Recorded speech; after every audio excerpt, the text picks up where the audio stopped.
கடல் நீளம் பொங்கும் நேரம் அலை வந்து தீண்டும் தூரம் மனம் சிந்த மல்பேனோ ஈரத்திலே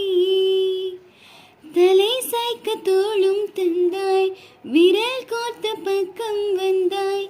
இதழ் மட்டும் இன்னும் ஏன் தூரத்திலே பகல் நேர கணாக்கள் கண்டேன் உறங்காமனே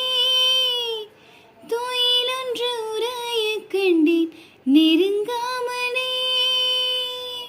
உனை என்று எனக்கு ஏது